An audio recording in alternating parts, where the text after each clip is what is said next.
We should be live now. We are live. There we go. We're live. Okay, welcome, Teena. Wednesday, 6 o'clock. Thanks for having me. Wonderful to see you here today on the show. Great to be here. Firstly, can you tell the folks a little bit about yourself? Maybe your name would be a good place to start. You know, Teena Raffa-Mulligan. Yeah? The Mulligan is Irish, that I figured out. But the Raffa, so where's this name come from? From Italy. My father's parents came from Sicily. And okay. My mother's parents were English. And when I got married, it was 1969, and it was very conventional to take your husband's name, which I did. So for the first 10 years of my marriage, 15 years of my marriage, I was Mrs. Teena Mulligan. And then every Christmas, the Italian side of the family gathered at the Fremantle house up the street from the beach because they were fishing family. And it was quite a tradition. And one year we were leaving and my husband said, "Why did you give up your heritage? Why did you take my name?" Well, of course, by that time, we had 3 children who were all Mulligans, and I didn't feel like I was still Teena Raffa. So I decided to legally change my name and hyphenate both names. And it's one of a kind. After what, 15 years? Yeah. Okay, that's quite a story. I've been to Sicily, and it's quite a remarkable place, particularly as that all the street signs under each one there's it's in Arabic. That doesn't surprise me because I've read a little bit about the history of Sicily, and I would think that Raffa actually has Middle Eastern language roots. But because there was a lot of interaction in that area with the Middle East in Sicily. A lot of the recipes and the history of it.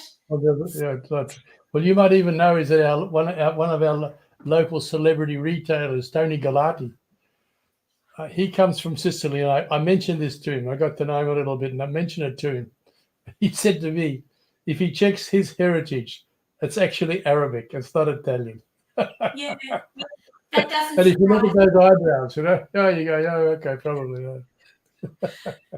I tell us more of the English side of the family in terms of looks rather than the Italian side.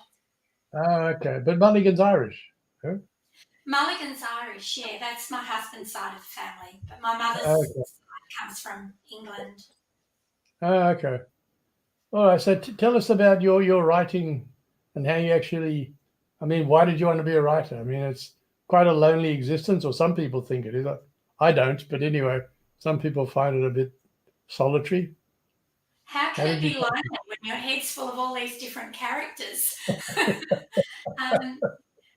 I have been in love with words and with stories ever since I was a little girl. I grew up, as I mentioned, in an English-Italian family, and everyone was a natural storyteller. So I didn't necessarily read me books, but they told me so many wonderful stories about their lives. So I had a love of stories, and from the time I learned to read and discovered the wonderful world of books, I just knew from a very young age that I wanted to be a writer and write stories too. I used to run home from the park where I was playing with my friends to write a poem or a story. I made comics and magazines and books from the time I was little. But at the time, I was also obsessed with ballet. So my big dream as a kid was I was going to grow up and be a famous ballerina like Margot Fonteyn, and I was going to travel around, and in between performances at leading theatres, write novels. Well, I didn't actually do that. I gave up the ballet when I was 16, but I never lost my writing dream. Okay. When I became a I, of course, started reading kids' books to my very, very, very young child. and realised that what I wanted to write was actually children's books. So I've been writing ever since. And my son turned 50 last year. So he was your first audience. He certainly was. And the two girls when they came along. They Okay. inspired so many of my stories when they were growing up. But you're in the education arena for your working life. No, I worked Yeah. in journalism. Oh, okay. Well, so tell So us about that. How did you get into that? by accident, by Yeah. accident, I left school when I was 15 and I worked in offices until I got married and never lost the writing dream. So, as I said, I started writing books and stories and poems for children when my son was a baby. But of course, I didn't know anything at all about the publishing industry or about writing for a market. I had a natural ability and I loved stories and I read books voraciously, but I didn't know how to write what publishers wanted. So I got a lot of rejections in the first few years and I was devastated. And I remember my husband saying to me, well, why don't you take up another hobby? You know, do pottery, paint pictures. And I thought, you don't understand. I'm a writer. If I'm not a writer, what am Exactly. Yeah. I? And I decided that if I couldn't get my stories and poems published straight away, then I would write for magazines and newspapers because I had a good grasp of English. I knew how to put sentences together and how to write stories. So I just decided I was going to be a journalist and I started sending my stories off to magazines and newspapers But, and but they started paying me for them. but did they So, publish stories? I mean, what years was this? When was this? this was way back in the early 1970s. And Yeah. by the mid 70s, I was sending freelance articles to magazines and newspapers. And it But did worked they really well. publish? Sorry, They, Tim. they published it. Did So I didn't get into actual regular journalism until I was 31, so about 10 years after I had first decided I was going to be a published author. I ended up working for a local newspaper because they had just come on the scene and I'd already had freelance articles published by magazines and newspapers, so I had publishing credits. And I saw an ad in the local paper that they wanted a stringer. Now, I didn't have a clue what a stringer was, but apparently it's when you work from home and you have a round and you get paid for what you write. And my job was to cover all the news and the social events in Kwinana. So I started covering the council meetings. I had to go and get a camera because I had to take my own photos in those days. okay. And from then, I just continued to work for various newspapers and magazines. And I learned sub editing and became an editor and realised that the teenager in high school who was told she should become a journalist and said, no, thank you, that would be too boring, I want to be a real writer, actually ended up having a very long and enjoyable career in journalism while also being an author. But I love did meeting you, people and did hearing you their stories. just step back to 1970s? Yeah, When you submitted a story, I'm going to yeah. ask you how many words to a story. Did they publish stories in a newspaper back then? No, these were articles. I just decided to write articles and I So, didn't have any commissions. I just wrote them on spec and so what sort of I, articles, Teena? What give us? I started out writing domestic humour. So I wrote about family life and then I started coming up with interesting topics. So I was interested in stuttering. So I just interviewed someone about how you treat stuttering, and I interviewed someone who had a problem with stuttering, put a feature article together, sent it to the West Australian, they published it. I did one on alopecia because I was interested in that subject. I wrote a story on teaching on how do you tell your children about stranger danger, because I'd been to a talk about that the community policing had presented at the local primary school. I wrote about all sorts of things. I wrote about the history of fashion, and it got published in Clio. I wrote an article about blush, and that got published in Clio magazine as well. So anything I came up with that I thought would be suitable for a magazine, I wrote a story and sent it off. I wrote articles about, for a while I wrote articles for a shearing magazine, and that was interesting because my husband and I became a team. I was the writer and he was the photographer. So we did quite a lot of magazine articles at that time. That would have been in the 80s, I think. But how come if I mean, in doing that, writing those articles, meeting all of those different peoples that you mentioned, how come you came back to writing books for children? I mean, you must have had like a bucket load of stories from your articles about interesting things that had happened that would have made great stories. How come you didn't write stories about that but came back to children? I'd never stopped writing for children. The whole Oh, time okay. I was working for magazines and newspapers, I was still writing stories and poems and books for kids and sending them off.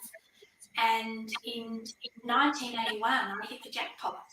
I wrote a rhyming stranger danger story about an elephant and a tiger, and I managed to get it picked up by a publisher. And I was famous for about 5 minutes because it was such a topical subject at the time. And I was interviewed on radio, television, newspapers, magazines. Oh, wow, okay. We even had the Channel 7 News come to our house and interview me about it. And I was so excited. I realised my dream. I'd become a children's author. And I thought I'd made it. But it took me 15 years to get my next 2 children's books published. And it peaked a little bit after that. But eventually, I got more acceptances than rejections. Good. So you were kind of living in these 2 universes, one where you're writing for children and one where you're doing the articles. I mean, that's quite difficult to like go out there and do the to be like a journalist, write an article, and there's a lot of facts, people, etc.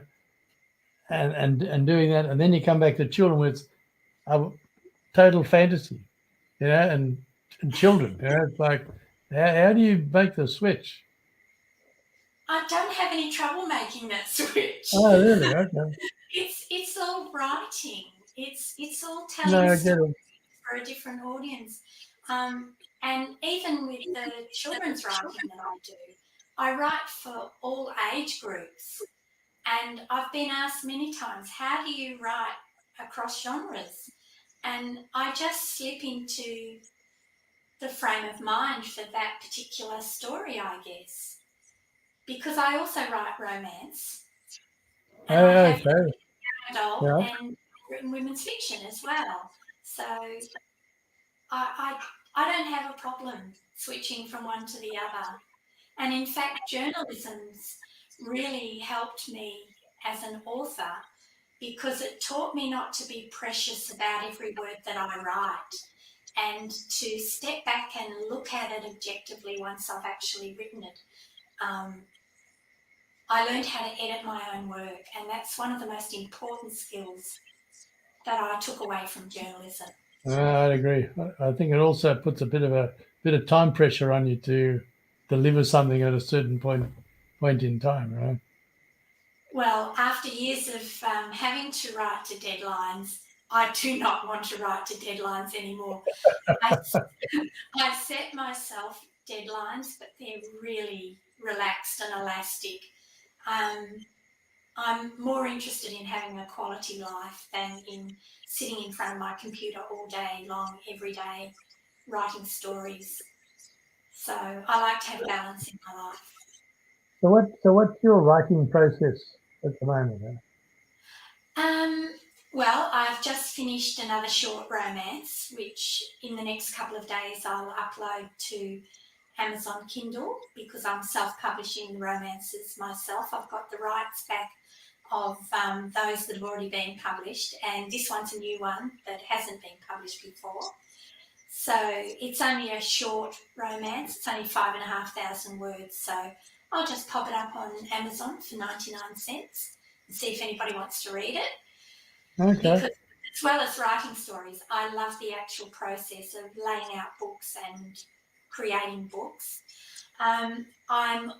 My next project, once that's done, is to go back to the first draft of the middle grade novel that I've got sitting on my desk, waiting for me to take another look at it and knock it into shape.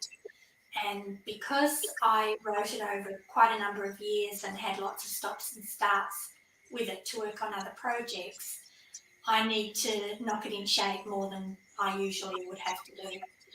So Okay, I want to come back to that. I want to come back to just now, but how do you? What's your? I mean, when do you write now? I mean, at this stage of your life, what time? When do you write? You get up in the morning and you start, no, or late at night? I don't have a set routine these days. If I'm working on a project, like if I start editing that project next week, then I will work on it for at least 3 or 4 hours every day until I finish it. But if I'm not working on a novel, if it's just a picture book or a poem or something really quite short, I'll just spend a couple of days working on that, and then I might not write anything new for a while. I'll be doing a lot of writing related things like social media promotions, any interviews that I need to do. I've got a blog where I interview other authors, so I like Okay. working on that. And I'm learning illustration because I would love to be able to illustrate my own picture books.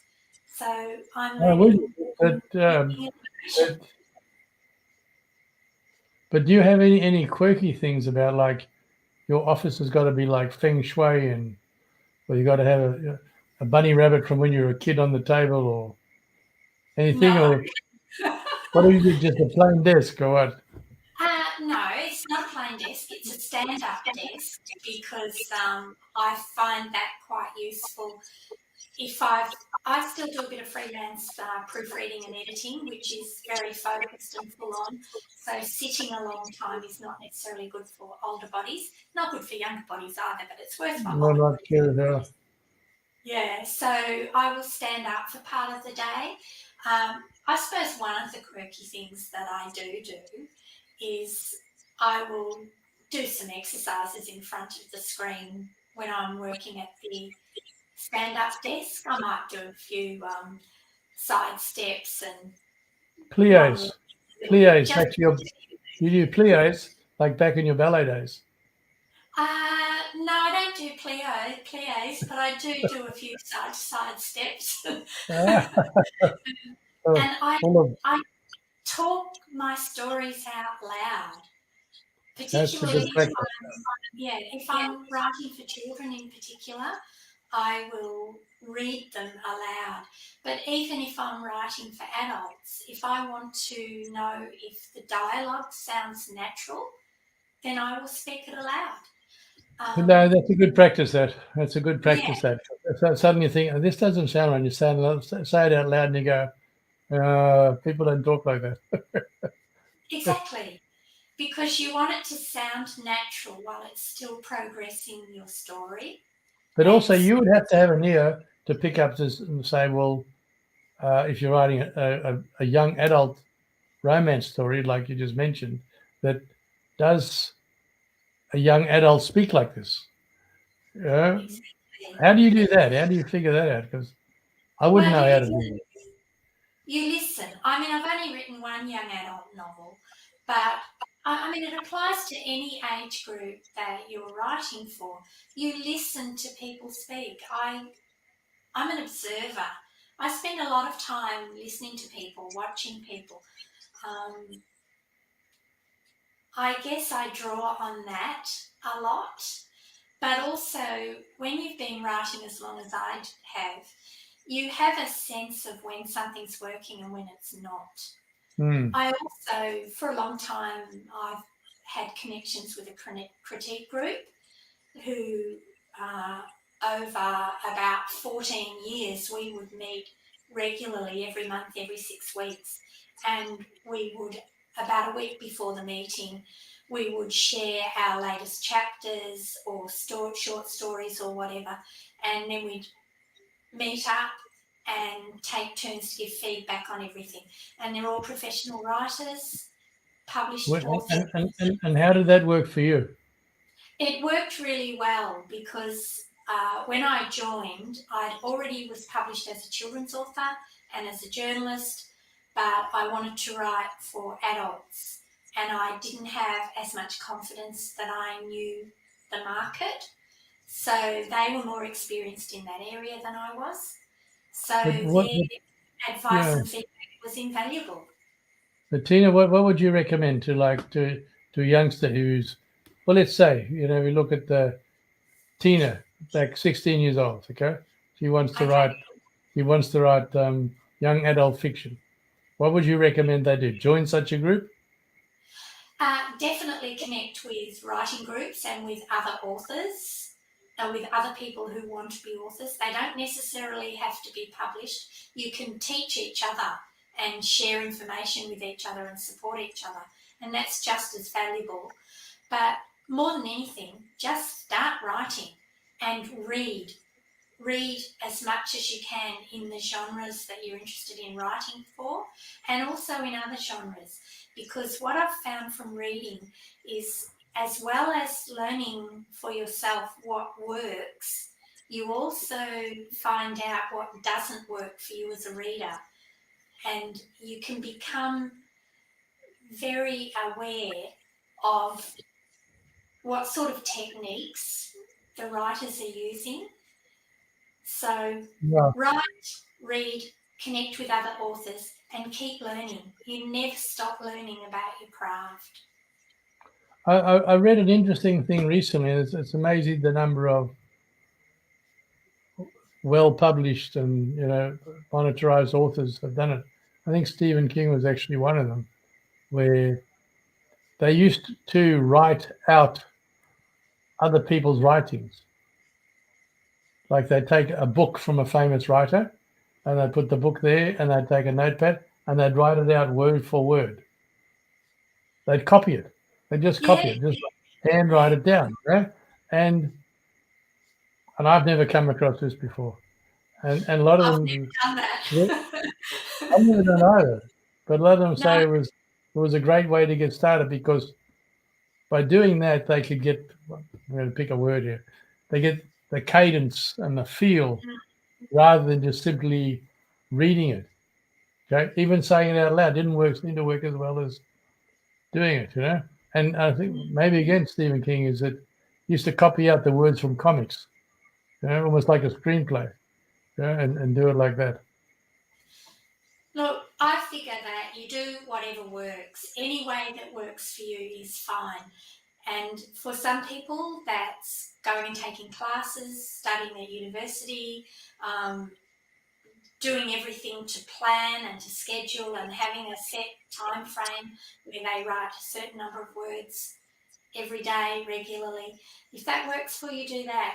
If that doesn't work for you, then there's no point trying to put a square Yeah, into a no, round. you got to find it. You got to find it. I think who was it now? Dylan Thomas, the Irish guy. They asked him, "How many words did you write today?" And he said 7, Yeah. but they were all good. I wish Yeah. I could be that confident. Anyway, but Yeah. you're standing up and writing. I don't know whether you know, but you're in good company there because Ernest Hemingway actually wrote like that. He wrote standing up,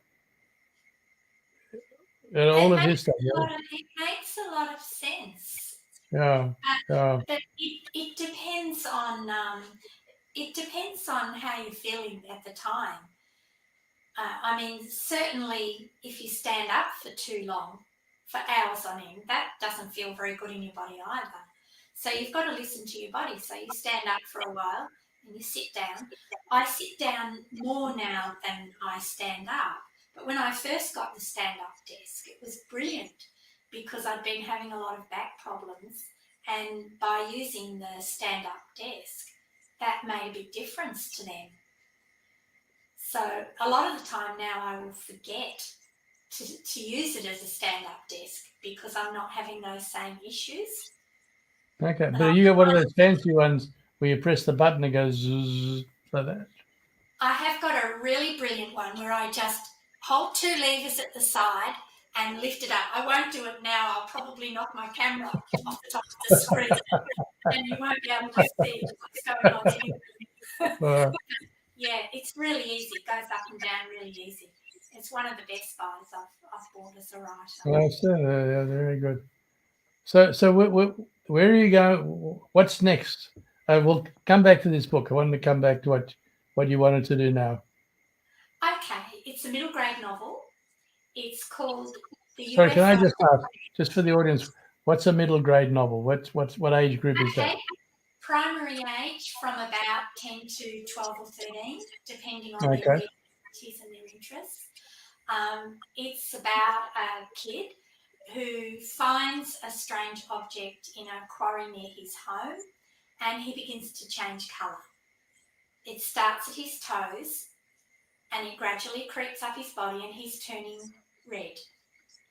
And at the same time, he's heard a rumour, what happened is the next door neighbour, a couple of houses along the street, crashed into his lounge room one day and he said he was chased by a flying saucer, which was why Callum went to the quarry to see if he could find anything.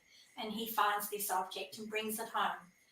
And at the same time as he's found this object and he's changing colour, his mum, who is really protective and won't let him do anything because she's frightened of losing him or having something terrible happen to him, she has finally been convinced to give him permission to go to the first school camp in his life with the rest of the class. So he can't let mum know what's going on with his body or she'll whip him off to the doctors and the scientists. He won't get to go camp. And that's the beginning of it. And all sorts of weird and wonderful things happen in it. There are aliens. There's another character who wasn't going to be in the story, but quite a few chapters in, she suddenly appeared and has taken a key role. So that's one of the reasons why I have to go back to the beginning and make sure that she doesn't just suddenly turn up 7 chapters in. So in the story, the protagonist is what, a boy or a girl? It's a boy and there's a girl as well. Oh, so the boy's the protagonist, and where's the girl sort of fit in terms of the They become protagonist? partners. How they become partners? She invites herself to help him on his mission to discover what's going on with the flying saucer and the strange object. And she has an interesting ability. She can read minds. That'd be a bit scary. But tell me, do you find it more comfortable to write about with where the protagonist, the hero, is a boy or a girl, or that doesn't trouble you? You can write either. I write either, and they can be any age actually. But I've had 3 middle grade novels published so far. And the main character in all of them is a kid who's about 10 years old and has an innate curiosity about the world. And I don't know, maybe there's something in me that's still a kid because I seem to settle more easily to writing from a child's point of view than from an adult's. So in the stories, what they teach us is you're supposed to have a moral arc in the story. So your protagonist, the main character, over the period of this story, they're supposed to change for the better or for the worse. So, no, they what's changed your, the better. knowing they you're kind of guessing that? Yeah, yeah. It's interesting because I'm not a plotter. I've tried No, plotting you're not. sketches and planning things out ahead of time, and it doesn't work for me. So I just start writing. As soon as I've got a kind of an idea, and as soon as I've got the character and a sense of who they are and their voice, I just start writing.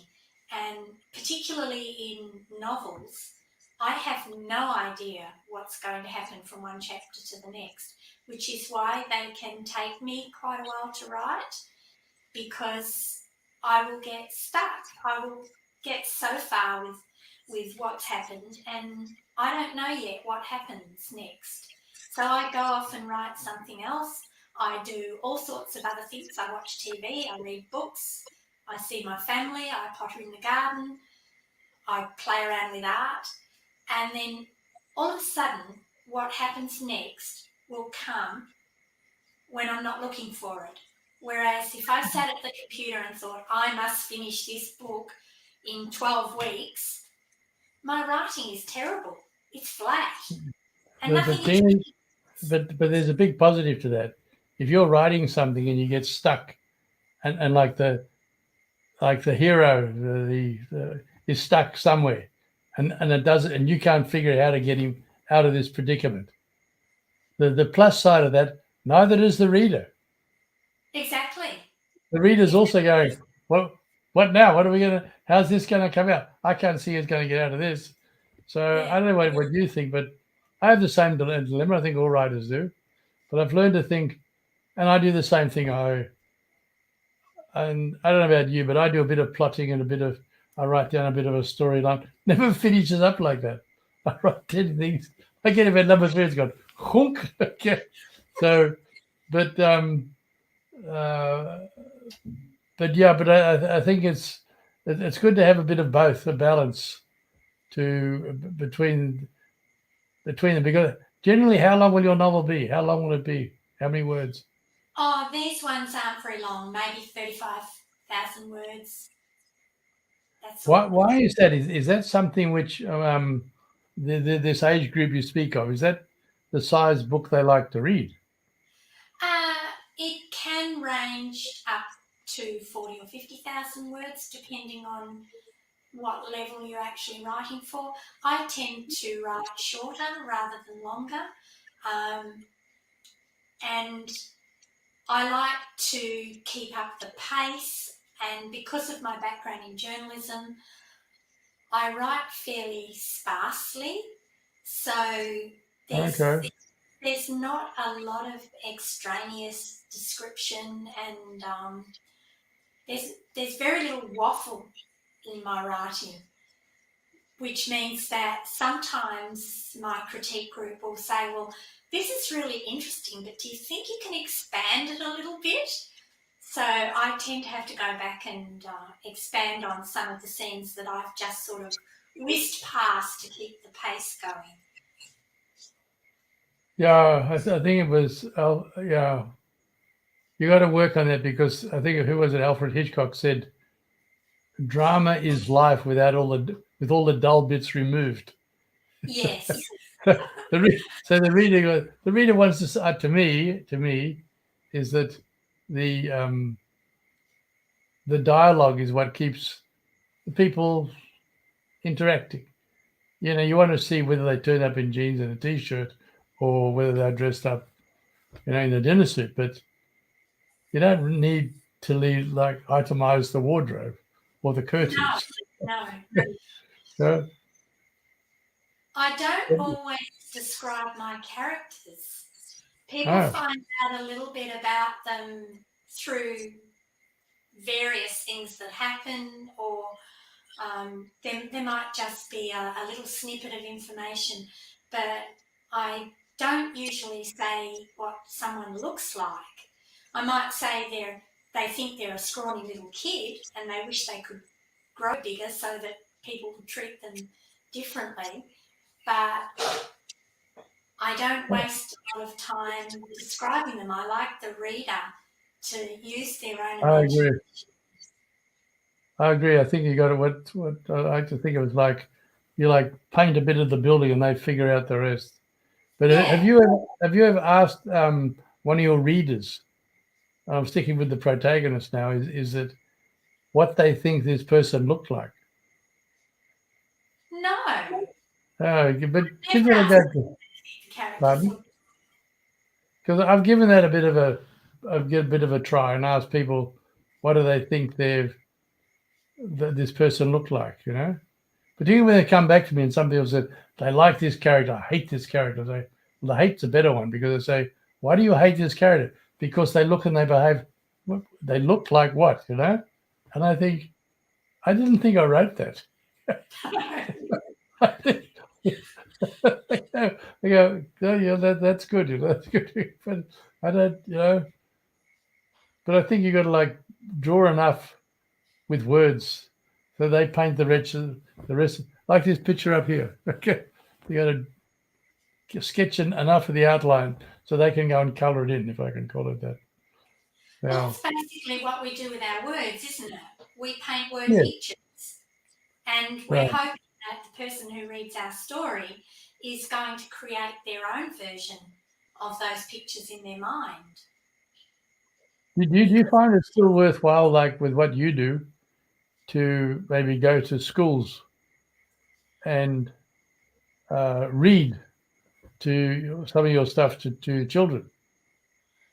I don't, in terms of testing what I've written, I don't do that. And of course, I have no young grandchildren or young children any longer that I can try things out on.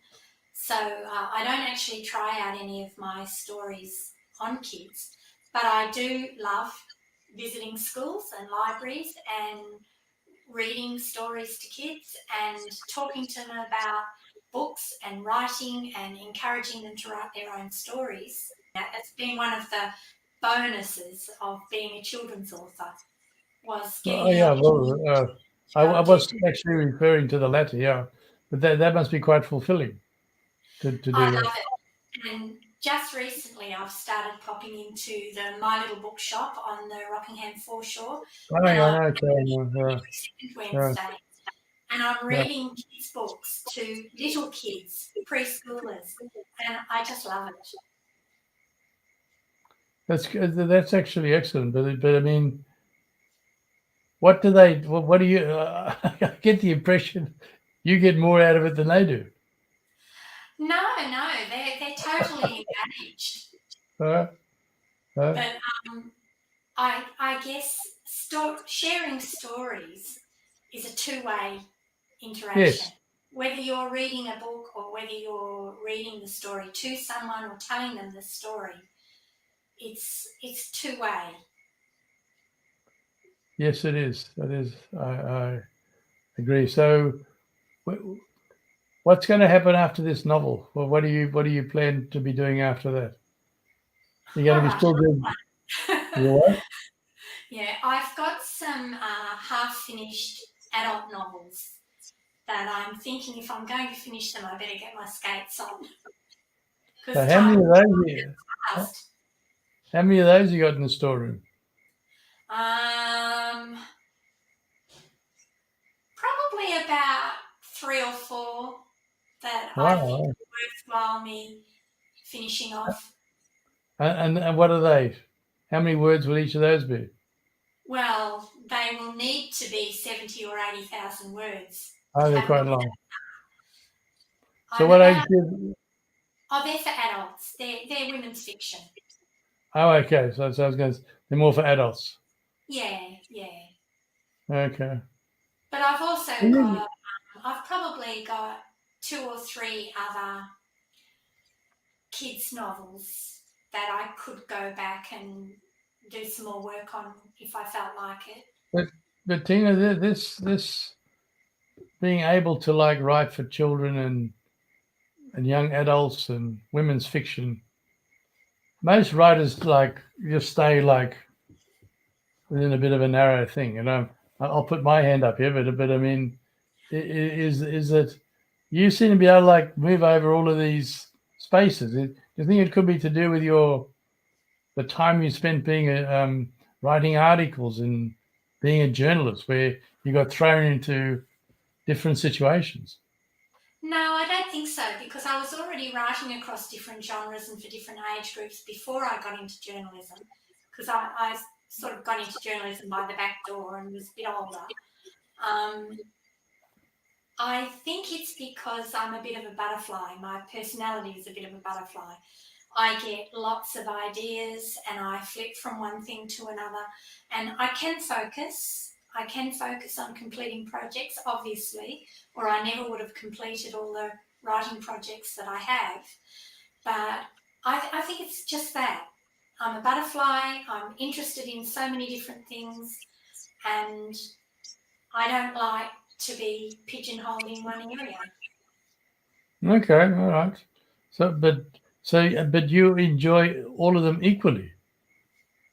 Yeah, I I find that. probably love picture books the best. I love writing picture books the best because you really have to focus on how the text and the pictures are going to work together, and you have to be very sparing in the number of words you use, and you have to think about how they're going to work in the picture book format. So, and there is a specific format for picture books. There are stories that are quite short, and they can be story books. But to write a picture book that actually works in tandem with the illustrations, you Is that have why to you look want to take up at being an words. illustrator? Sorry? I said, is that why you want to take up learning how to illustrate? No, that's because I've always wanted to be an artist as well as a writer, but Okay.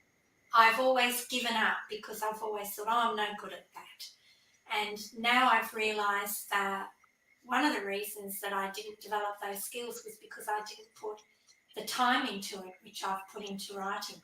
So I just focused all my energy on learning about writing and becoming a writer, and gave up very quickly on the art. And now I've got. So what do you want to do now? So do you want to like write the words and do the illustration and put your own thing together? I've actually got some unpublished picture books that I can illustrate when I develop the skills enough. So Okay. I've got to get past my perfectionist approach to art. How is that a problem? That is the problem. Oh well, sometimes if it's like sometimes some artwork like this one up here was done by a lady with a couple of spray cans. You know, it's like, and it's raw.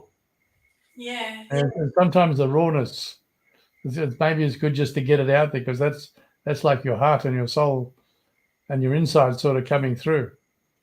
That's right. I don't know. I need to take off my perfectionist hat and just let the art happen. So we'll see what happens. I play around doing all these little cartoon characters and come up with all these ideas for how they could work in a book. So, yeah, we'll see.